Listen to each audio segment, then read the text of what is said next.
What is it about the unknown that draws us in like moths to a flame? Let's face it, we hate unanswered questions and loose strings. It's why we're drawn to unsolved cases and mysterious disappearances similar to the ones discussed ahead. From little kids to grown adults, there are many bizarre cases still open for investigation which seem no closer to being solved.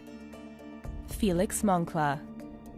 Possible alien kidnappers? In 1953, radar operators at Kinross Air Force Base in northern Michigan picked up an unidentified object over Lake Superior. Lieutenant Felix Moncla scrambled into his F-89C fighter jet to see what it was. Radar operators watched as the two blips on their screens got closer together before merging into one, which disappeared. While logic says Moncla crashed his jet into another plane, no wreckage or anything related to the plane was ever found floating on or in the lake below.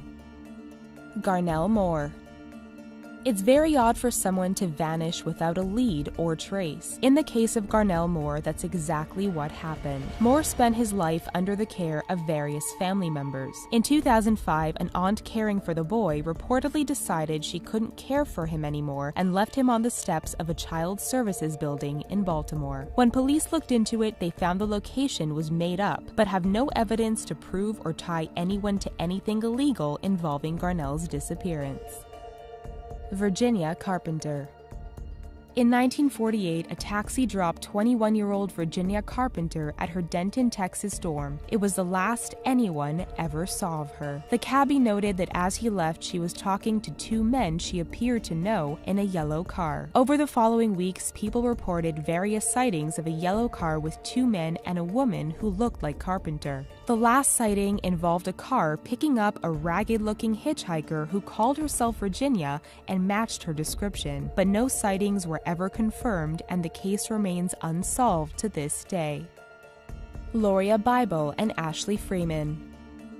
Loria Bible and Ashley Freeman of Oklahoma were close friends and were having a birthday sleepover for Ashley at her home in December 1999. The next morning, the home was burned to the ground and the girls were gone. Ashley's parents' bodies were found in the burned-out home, each shot in the head. Had the girls done it? Investigators ruled that out, given none of the evidence added up. Various tips, including a confession from a death row inmate, haven't turned up a shred of evidence related to this disappearance. Aisha Degree. In February 2000, Aisha Degree's parents went to her room to wake her up, only to find she was gone. Witnesses later said they had seen a girl who looked like the 9-year-old walking down the road not far from her house at 4 a.m. that morning. 3 days later, her pencils and markers were found in a small barn a mile away. Over a year later, her book bag was found buried 26 miles away. One possible theory is that Degree was initially running away from home, but was later abducted when she got into a car. Diane Auget. In 1998, Diane Auget left her Odessa, Florida home and vanished. 3 days later, Auget's mother received a call which sounded like her daughter crying for help, but revealed little else. A few days later, the severed tip of Diane's thumb was discovered. Even more bizarre, her clothing was discovered in a convenience store freezer a couple of weeks later. 2.5 years later, after a local paper ran a story about the disappearance, a friend of the family discovered a bag with Diane's name on it in another convenience store. Inside were some of Auget's belongings. Her case remains unsolved. Brianna Maitland. In 2004, 17-year-old Brianna Maitland finished her shift at a Vermont tavern and was never seen or heard from again. A day later, people noticed a car which had been partially backed into a farmhouse just a couple of miles away. It was found to be Brianna's car. Other than some of Maitland's personal items and 2 uncashed paychecks, there wasn't anything to point investigators in a definitive direction. In fact, numerous witnesses had seen the car at the farmhouse mere minutes after Maitland had left work, but no one had seen anyone around. Maura Murray.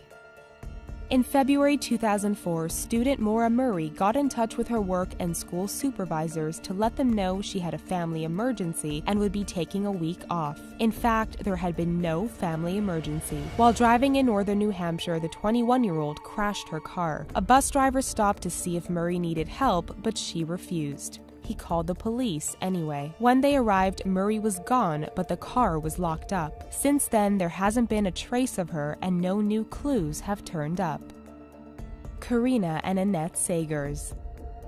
In 1988, 8-year-old Annette Sagers made her way to the bus stop in front of the Mount Holly plantation in South Carolina. She then disappeared. Investigators only found a note which read, "Dad, Mama came back. Give the boys a hug." Disturbingly, the note appeared to be written by Karina Sagers, Annette's mother, who had herself disappeared 1 year before in the exact same location. Had the mom come back to take her daughter? If so, why leave behind her 2 other children? It's a case that has left experts baffled for years.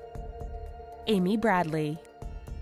In 1998, Amy Bradley went on a Caribbean cruise with her parents. One morning, the 23-year-old was nowhere to be found. She had been spotted on the ship in the early morning hours, but as the ship docked in Curaçao, no one knew exactly where she was. An extensive search turned up nothing. Several years later, Amy's parents received a picture of a woman who looked like their daughter. In addition to numerous sightings, one U.S. sailor reportedly talked with Amy in a Curaçao brothel before she was apparently rushed away and never seen again.